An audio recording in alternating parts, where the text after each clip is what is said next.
आज एक ऐसा सवाल जिस पर पूरे देश में बहस छिड़ी हुई है। अगर कोई व्यक्ति किसी धरने में लाखों रुपए का लंगर चलाता है, तो क्या उससे सिर्फ इतना पूछना गलत है कि पैसा आया कहां से? क्या यह सवाल पूछना टारगेटिंग है, या फिर यह हर नागरिक और हर संस्था के लिए एक सामान्य कानूनी प्रक्रिया है? आइए इस विषय को समझते हैं। मैं हूं सुनील चौधरी, और इस वीडियो में किसी व्यक्ति विशेष के खिलाफ नहीं, बल्कि कानून, पारदर्शिता और जवाबदेही के सिद्धांत की बात करेंगे। तो चलिए शुरू करते हैं। हाल के विरोध प्रदर्शनों के दौरान सोशल मीडिया पर कई वीडियो वायरल हुए, जिनमें जुनैद खान द्वारा प्रदर्शनकारियों के लिए भोजन और लंगर की व्यवस्था दिखाई गई। इन वीडियो के बाद यह चर्चा शुरू हुई कि इतने बड़े स्तर पर भोजन की व्यवस्था कैसे हुई और उसका खर्च कहां से आया।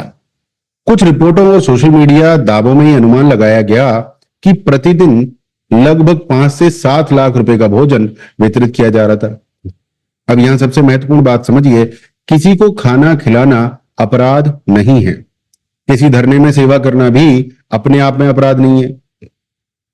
लेकिन अगर किसी गतिविधि में बहुत बड़ी धनराशि खर्च हो रही है, तो जांच एजेंसियां ये जानना चाह सकती हैं कि पैसा कहां से आया, खर्च कितना हुआ, भुगतान किसने किया, क्या उसका कोई रिकॉर्ड मौजूद है।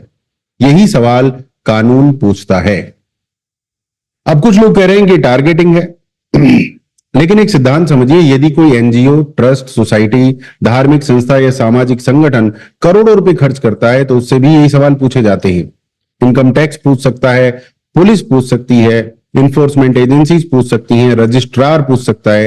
यानी सवाल व्यक्ति का नहीं होता, सवाल फाइनेंशियल ट्रांसपेरेंसी का होता है। अगर पैसा लीगल है, वैध है, रिकॉर्ड मौजूद है, दान देने वालों का विवरण उपलब्ध है, तो फिर घबराने की क्या जरूरत है भाई। कानूनी प्रक्रिया का पालन करना हर नागरिक की जिम्मेदारी है। कानून सबके लिए समान है, यही बात सबसे महत्वपूर्ण है। अगर आज किसी दूसरे संगठन से उसका हिसाब पूछा जाए, तो क्या वो भी ये कह सकता है कि मुझे टारगेट किया जा रहा है? नहीं। कानून का सिद्धांत कहता है कि अकाउंटेबिलिटी सबके लिए बराबर होनी चाहिए, चाहे व्यक्ति किसी भी धर्म का हो, किसी भी विचारधारा का हो, किसी भी संगठन से जुड़ा हो। यदि जांच होती है तो उसे सहयोग करना चाहिए। यदि कोई गलत है तो दस्तावेज ही सबसे बड़ा जवाब होते हैं। इस पूरे मामले में मेरी राय बहुत स्पष्ट है। किसी को सेवा करने से नहीं रोका जाना चाहिए, लेकिन जहां बड़ी आर्थिक गतिविधि हो, वहां पारदर्शिता भी उतनी ही जरूरी है। कानून अगर किसी से उसका सोर्स ऑफ पूछता है कि भैया पैसा कहां से आया, तो उसे व्यक्तिगत हमला नहीं मानना चाहिए, बल्कि उसे नॉर्मल प्रोसीजर, प्रशासनिक प्रक्रिया के रूप में देखना चाहिए। लोकतंत्र में अधिकार भी हैं और जवाबदेही भी है। आप धर्मेंद्र प्रधान से जवाबदेही तो मांग रहे थे, आप सरकार से जवाबदेही तो मांग रहे थे, तो आप खुद जवाबदेह नहीं है। मित्रों, आपकी इस विषय पर क्या राय है, कमेंट में जरूर लिखिए। अगर वीडियो पसंद आया हो तो लाइक कीजिए और दबा के शेयर कीजिए। हमें फॉलो कीजिए, सब्सक्राइब कीजिए। मैं हूं Sunil Chaudhary, digital coach, business mentor.